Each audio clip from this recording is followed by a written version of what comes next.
Raj TV சார்பாக அனைவருக்கும் இனிய பொங்கல் நல்வாழ்த்துக்கள். பொங்கலோ பொங்கல். பொள்ளாச்சியில் பொங்க போகுது. பொள்ளாச்சின்னு எனக்கு ஞாபகம் வருது, என்ன தெரியுங்களா? பச்சை மலை பூவு நீ உச்சி மலை தேரு, குத்தங்கொர ஏது நீ நந்தவன தேரு. என்னது இது?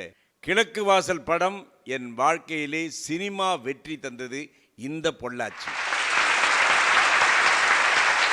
அதே மாதிரி இங்கே எடுத்த ஒவ்வொரு படங்களும் எங்களுக்கு சக்ஸஸ்ஃபுல் ஃபிலிம். நான் மட்டும் இல்லை, உங்களுக்கு தெரியும் ஒரு குரல், அழோ ஏய் பொள்ளாச்சி சூப்பர் சூப்பர். யாரு? நவரச நாயகன் கார்த்திக். அவருக்கு இந்த பொள்ளாச்சி தான். ஏன் தமிழ் சினிமாவுக்கு ஒரு விநியோகஸ்தர்களிலும் திரையரங்க உரிமையாளர்களும் ஒரு முதுகெலுங்காக இருப்பவர் யாருன்னா நம்ம அன்பானன் ஜிடி அவர்கள். பொள்ளாச்சியில் பார்த்தீங்கன்னா நாங்கள் வேட்டக்காரம்புதூர் முத்துமாணிக்க கவுண்டர் அவங்க வீட்டில் தான் எடுப்போம். இப்போ இங்கே நிறைய பேர் இந்த தேவர் மகன் அதுக்கு ஒரு செட்டெல்லாம் அரேஞ்ச் பண்ணவர் கூட இங்கே வந்திருக்காரு. ஸோ பொள்ளாச்சினாவே தமிழ் சினிமாவுக்கு ஒரு நல்ல என்ன சொல்கிறது, ஒரு வரப்பிரசாதம் என்று சொல்லலாம் இந்த இடம். இந்த இடத்திலே இன்று என்னை நடுவர் ஆக்கியிருக்காங்க. நான் எப்பவுமே காலேஜ் ஸ்டூடெண்ட்டாக தான் நிறைய படம் நடிப்பேன், எல்லாருக்குமே தெரியும். ஸோ ஸ்டூடெண்ட்டாக இருந்த சின்ன ஜெயந்தை கொண்டாந்து நடுவராக உட்கார வச்சுருக்காங்க. ஏன் என்னை நடுவராக அமர வைத்தீர்கள் என்று ராஜ் டிவியும் கேட்டேன். நம்ம பற்றி என்ன சொன்னாங்கன்னா, சில பேர் சினிமா தொழிலில் ஜெயிச்சிருப்பாங்க, நீங்கள் வாழ்க்கையிலே ஜெயித்து விட்டீர்கள் என்றார்கள். என்னன்னு கேட்டேன். உங்களுடைய அருமை மகன் இன்று ஐஏஎஸ் ஆஃபீஸர் ஆகி இப்போ விழுப்புரம் அடிஷ்னல் கலெக்டராக இருக்கார். ஸோ வாழ்க்கையில் வெற்றி பெற்ற ஒரு மனிதரை கொண்டு நான் நடுவராக வச்சா நல்லா இருக்கும். நான் சொன்னேன், வாழ்க்கையில் வெற்றி இருந்தது எல்லாரும் தான் பெறுறாங்க, எல்லார் வீட்டில் குழந்தைங்க படிக்கிறாங்க. படிக்கிற குழந்தைங்க எங்கே போனாலும் நல்லா தான் படிக்கும். அதனால் படிக்கிறதோ இல்லாட்டி நடிக்கிறதோ அந்தந்த குழந்தைங்களோட இஷ்டம். குழந்தைங்களுக்கு என்ன விருப்பம் இருக்கோ அதை என்கரேஜ் பண்ண கண்டிப்பாக எல்லா குழந்தைகளும் மேன்மைப்படுவார்கள் என்பதில் ஐயமே இல்லை. இந்த கிரிக்கெட் பிளேயர்ஸ்லாம் இருக்காங்க பார்த்தீங்களா, கிரிக்கெட் ஆடிட்டு சில பேர் காமெண்ட்ரேட்டர் ஆகிடுவாங்க, சில பேர் பார்த்தீங்கன்னா அப்படியே இந்த எக்ஸ்போர்ட் கமெண்ட்ரி இல்லாட்டி இந்த தேர்ட் அம்பையர் போவாங்க. ஒரு சில கிரிக்கெட்டர்ஸ் தான் என்ன பண்ணுவாங்கன்னா அம்பையராக இருப்பாங்க. தமிழ்நாட்டு அது இந்தியாவில் கிரிக்கெட்டர்ஸில் அம்பையராக இருந்தது வெங்கட்ராகவன் ஒரு கிரிக்கெட்டர் கேள்விப்பட்டிருக்கீங்களா? அவர் அம்பையராக இருந்தார். அதுக்கப்புறம் யாருமே இல்லை. ஸோ அது மாதிரி சின்ன ஜெயந்தை நடுவராக்கிய ராஜ் டிவிக்கும் உங்கள் சார்பாக நன்றி. பட்டிமன்றத்தின் தலைப்பு, இன்றைய வாழ்க்கையில் கழனி கணினி இரண்டும் எந்த அளவுக்கு முக்கியம் என்று பட்டிமன்றத்தை தலைப்பாக கொடுத்துருக்காங்க. கணினியும் முக்கியம்தான், கழனியும் முக்கியம்தான். எப்படி நமக்கு ரெண்டு கண்ணுன்ற மாதிரி ரெண்டு விஷயங்கள். அது அந்த ரெண்டு விஷயத்தை சும்மா லெஃப்ட் ரைட்டு விளையாடுறதுக்கு ஃபுல் கேங் இங்கே வந்திருக்கு. ஸோ இதில் நான் நடுவர்னு சொல்கிறதுக்கு பதில் நீங்களும் நடுவர்கள் தான்.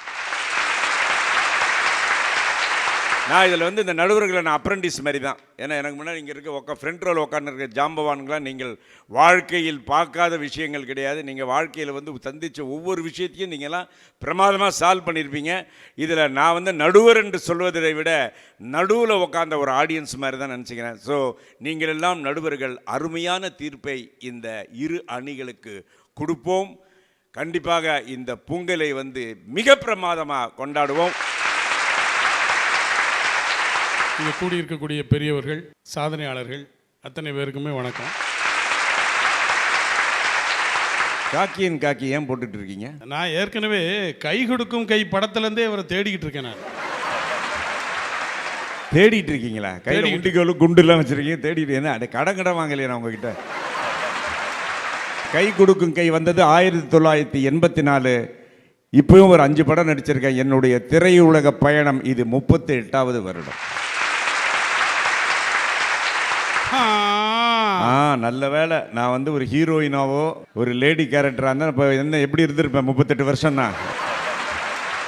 எதுக்கு தேடினீங்க, எதனால் தேடினீங்க சொல்லுங்க. இல்லை, நீங்கள் இந்த கை கொடுக்கும் கை படம் இந்த இளைய தலைமுறை கொஞ்சம் வயதுக்காரங்க பார்த்துருக்க மாட்டேன். எவ்வளோ பேர் பார்த்துருக்கீங்க? கை தூக்குங்க. என்னங்க மெஜாரிட்டியாக இருக்கு? பரவாயில்லையே, எல்லாம் வயசானவங்க தான். வணக்கம் ஐயா. வணக்கம். சொல்லுங்க ஐயா. ரொம்ப சந்தோஷமா இருக்கு. நீங்க என்ன காரணத்துக்காக அந்த மேடையில் நிக்கிறீங்களோ, you are a successful person. உங்க மகனை இன்னைக்கு மிகப்பெரிய ஒரு ஆட்சியாளராக உருவாக்கி இருக்கீங்கன்னா, உங்க கையில கொண்டு இந்த விஷயத்தை கொடுத்தா அந்த விதை விருட்சமா வருங்கிறதுக்காகத்தான் இன்னைக்கு ராஜ் டிவி வந்து இதை பண்ணியிருக்கு. குழந்தைகளுக்கு ஒரு வித்தியாசமான கான்செப்டை இப்போ சொல்லி கொடுத்துக்கிட்டே இருக்கோம். விதை பந்துகள், ஒரு களிமண் உருண்டையில் உள்ளுக்குள்ள ஒரு 4-5 விதையை வைத்து உருண்டையாக்கி அதை எங்கேயாவது தூர எறியறது. வாவ், களிமண் உருண்டை. களிமண் உருண்டை, இதுக்குள்ள விதை இருக்கு. இதுக்குள்ள விதை இருக்கு, 2 விதை இருக்கு. இந்த குழந்தைகளுக்கு வந்து நாம வந்து எப்போவாது ஒரு பழத்துல வந்து மருந்து வச்சு கொடுப்போம் சாப்பிட மறுக்கக்கூடிய குழந்தைக்கு. அது மாதிரி குழந்தைகளுக்கு ஒரு சீரியஸான ஒரு விஷயத்தை கூட ஒரு ஃபன் ஆக்கிடலாம். ஒரு உண்டிவில், நீங்க நம்ம ஊர்ல இதை என்ன சொல்வீங்கன்னு தெரியல. உண்டிகோல், உண்டிகோல், உண்டிகோலா, உண்டி வில்லுன்னு சொல்லுவாங்க. எங்க தென்னகத்துல திருநெல்வேலி தென்காசியில கவுட்டா புல்மாங்க. கவுட்டை புல், கவுட்டை புல். இதுல வச்சு தூர குழந்தைகளுக்கு அடிக்க சொல்லி கொடுத்தோம்னா அந்த உருண்டைகள் தனியா போகும். அது எல்லாமே விருட்சங்களா மாறிடும். இந்த மாதிரி விஷயங்களை பேரண்ட்ஸ் சொல்லி கொடுக்கணும், குழந்தைகளுக்கு சொல்லி கொடுக்கணும். அப்பதான் நமக்கு மரங்கள் வளரும். இதெல்லாம் இன்னைக்கு வந்து பாருங்க எவ்வளவு வியர்வை. இன்னைக்கு மழை இல்லாம ஒரு பக்கம் கஷ்டப்பட்டு இருக்கும்போது வெள்ளத்துல ஒரு பக்கம் கஷ்டம்.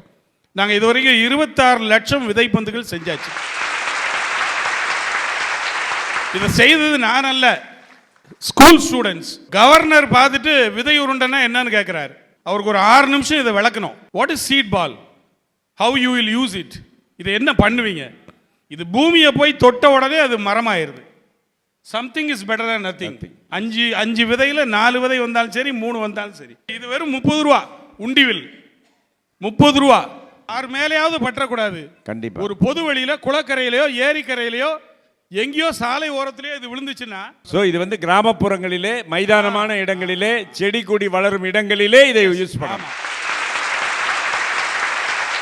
இதை இன்னைக்கு சின்னி ஜெயந்த் அவர்கள் சொன்னார்னா அது இன்னும் நிறைய பேர், 140 நாடுகள். ராஜ் டிவி இந்த விஷயத்தை அப்படியே தூக்கிட்டு போகுது. ராஜ் டிவியினுடைய ஒரு பெரிய ஒரு வீச்சு பார்த்தீங்கன்னா, மலேசியால இருந்து ஃபோன் பண்ணி லாஸ்ட் டைம்லாம் ப்ரோக்ராம்ல வந்து ரொம்ப அருமையா இருந்துச்சு சார் அந்த கருத்து அப்படிங்கிறத சொல்றாங்க. அப்ப இதை நீங்க தான் சுமந்துக்கிட்டு. ஸோ இதை முறையாக மாணவர்களுக்கு கற்றுக் கொடுத்து, முறையாக இதை வந்து கற்றுக் கொடுக்க வேண்டிய மிக முக்கியமான இடம் என்னவென்றால் பள்ளிக்கூடம். ஸ்கூல்ஸில் வந்து ட்ரெயின் பண்ணி டீச்சர்ஸ் எல்லாம் வந்து பசங்களுக்கு வில்லேஜில் இருக்கிற இந்த பால்வாடி ஸ்கூல் பசங்கள்லேருந்து சின்ன வயசுலேருந்து இதை ட்ரெயின் பண்ணி சொன்னாங்கன்னா ஒரு காலகட்டத்திலே கண்டிப்பாக இந்த, அதாவது மரம் நடுறாங்க இல்லையா, அது மாதிரி இந்த விடைகள்லாம் பரவி பிற்காலத்திலே மரம் வளருவதற்கு மிக முக்கிய காரணமாக இருக்கும். Fantastic, give a big hand. ஆனால் ஒரே ஒரு விஷயம், இதை எடுத்துகிட்டு போய் நான் என்னுடைய சன்னுக்கிட்ட கொடுப்பேன். இது என்ன சார் பார்த்தீங்கன்னா, விதை பந்து மாதிரி. இது விதை பேனா சார், வெறும் 4 ரூபா தான். யூஸ் அண்ட் த்ரோ, ஒரு ரீஃபில். கீழே பாருங்க ஒரு வேப்ப விதையை வச்சிருக்கிறோம். எப்படிலாம் நம்ம குழந்தைகளை ரீச் பண்ணணுமோ, ஸ்கூல் ஸ்டூடெண்ட்ஸை, காலேஜ் ஸ்டூடெண்ட்ஸை, யூத்தை, we have to attract them. ஏதோ ஒரு விஷயத்தில் இந்த பேனா எழுதி முடிச்ச உடனே தூர போட போறாங்க, குப்பைக்கு போக போகுது. இது உங்களுக்கு தான். அடுத்தடுத்து வர்றதுல இது மாதிரியான பல புது இனோவேஷன்லாம் கண்டுபிடிச்சி கண்டிப்பாக இந்த சமுதாயத்துக்கு மிகப்பெரிய ஒரு விஷயங்களை பண்ணுங்க.